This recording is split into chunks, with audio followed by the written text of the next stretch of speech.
Bem-vindos então a uma viagem lúdica ao MASP. Isso aconteceu numa terça-feira, que é quando os ingressos do MASP são gratuitos.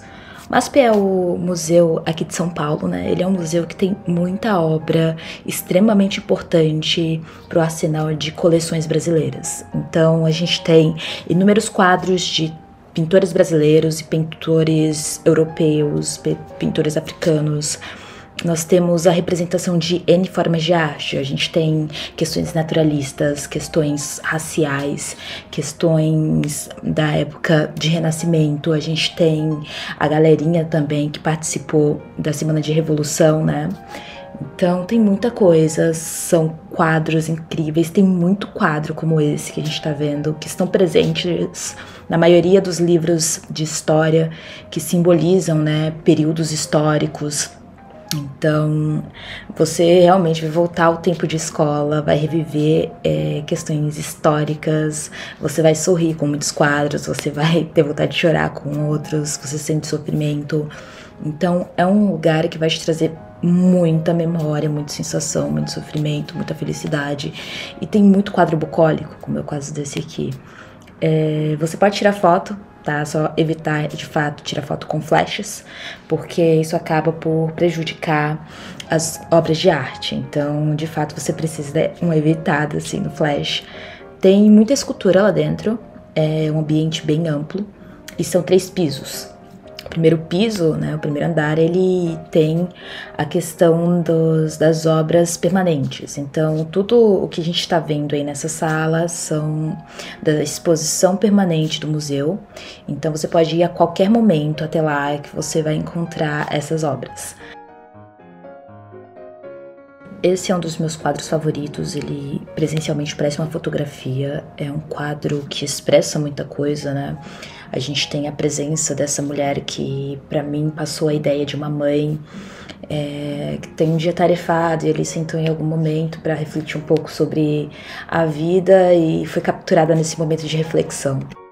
Esse é um outro quadro que eu tenho certeza que já vi em algum dos livros. Não sei se de arte ou se de história, mas se eu não me engano ele é um quadro da Tarsila do Amaral, então de fato é provável que seja isso. Posso estar errado, pode ser que não seja Tarsila, mas uma coisa legal sobre o museu aqui de São Paulo é que todos os cartões de significação que identificam os quadros, eles ficam atrás das obras. Isso para que você não tenha a sua ideia do que é manipulada antes de observar a obra. Então você tem essa liberdade de criar o que você quiser, imaginar o que você quiser para aquela obra, para depois ter de fato o significado que o artista atribuiu. Um dos meus quadros favoritos da exposição, toda a expressão desse garoto uau! A gente sente que ele tá em desconforto com alguma coisa e a expressão dele é chocante, assim. De longe, um dos meus quadros mais bonitos e um dos quadros mais bonitos dessa exposição permanente. Eu realmente fiquei apaixonada. Agora se segue uma sequência de quadros de pintores europeus. Aqui a gente tem um quadro do Goya, sim, a versão original dele, e é um quadro muito lindo. É legal que presenciando, sabe, a imagem ali, você consegue ter acesso à forma com que ele aplicava a tinta, a técnica dele de passar o pincel, a questão da mistura das cores. Realmente é muito incrível. E deve ser muito legal ser um estudante de arte e poder estar presente fazendo o estudo como um trabalho de campo nesse museu. Literalmente vivendo a história. Esse também são quadros bem famosos, né? Não sei dizer se esse também é do Goya, mas esse é um quadro que representa a questão da realeza brasileira, né? Essas crianças têm associação com o rei e realmente já foram visualizadas por muita gente em livros de história.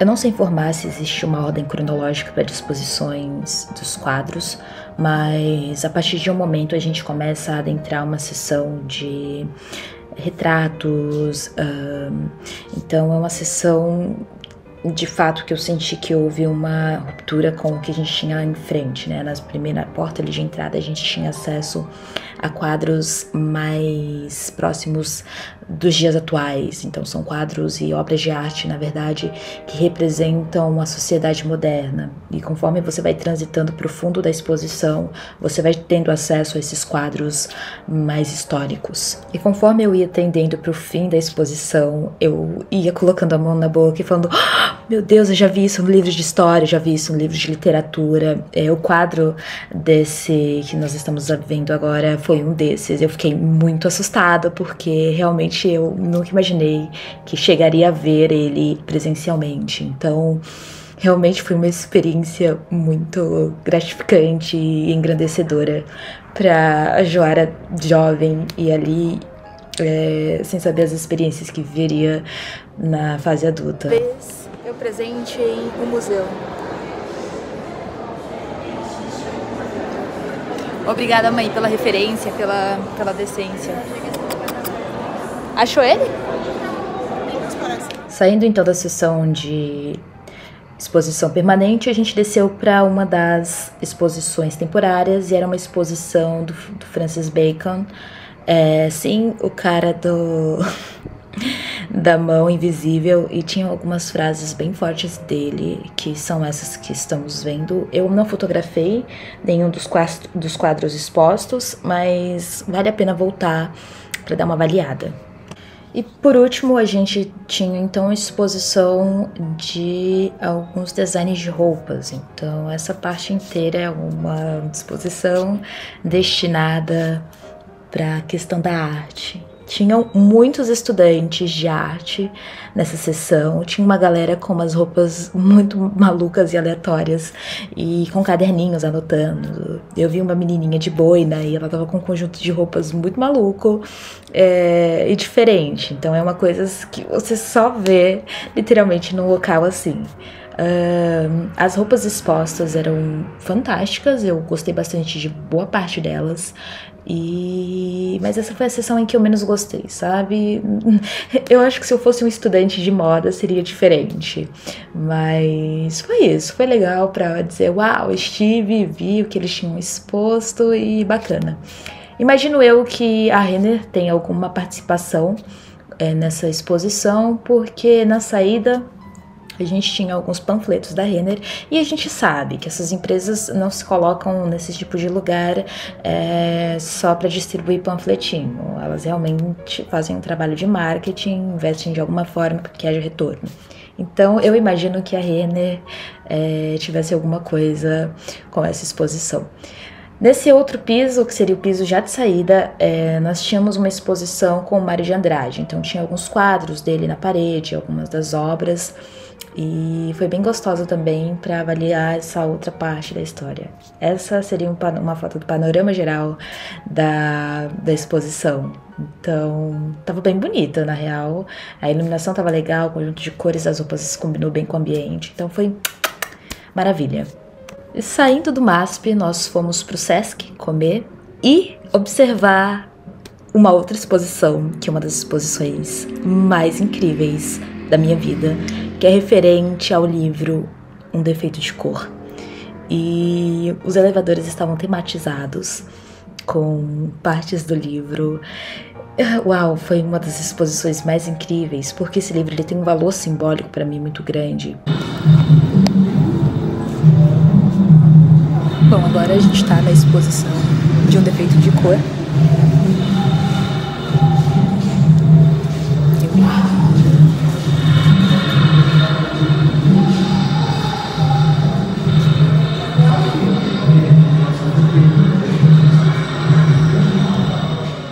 Foi um dos livros mais densos e sentimentais que eu já li na vida.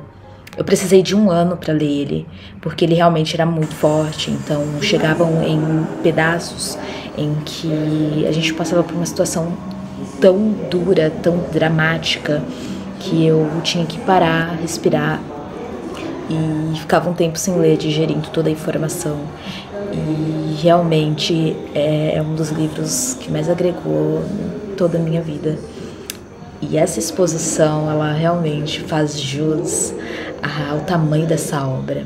Tudo que tem exposto lá, a gente tem os quadros, tem artefatos, as colorações das coisas, as frases. E durante todo o tempo de exposição, existem pedaços do livro que estão sendo lidos por algum orador aí, e aí a voz fica em torno de todo o ambiente. São N artefatos com N significados. No anterior, por exemplo, aquilo era a representação de um seio. Mais à frente, a gente tem a questão da representação de um útero, então você pode atravessar esse útero e você sai por ele. A gente tem a exposição de pequenos filmes, como é o caso desse, em que você senta, coloca o seu fone e ouve o que está sendo dito. Nesse em específico não havia muitas palavras, eram palavras muito curtas, mas que se casavam muito bem com a questão da imagem, né? Então a gente tem esse ambiente que está vazio e do nada surge uma pessoa segurando toalhas e realmente você consegue sentir o que está sendo passado. Essa fotografia, esse quadro, ele é incrível. A gente tem N outros quadros, então essa seção que expressa mulheres pretas que são, de certa forma, citadas no livro, né?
Ela primeiro deu o caminho e ela é mãe de Exu, esposa de Vá. Então, o que vocês fazem? Além de dar comida para Exu, arriar uma aplicação no mato para o Sanha e dar uma talha, um presente para o Exu, para Iemanjá. Porque nunca dá para uma só, tem que dar para as duas. Ok? Antes de vir para cá, a gente ficou pensando assim. A gente queria saber o seguinte: quando escolhemos o jogo de búzio, a gente foi escolhido pelo jogo de búzio ou escolhemos ele? Nabá Irete, o som iria ao cano, o lixo lá.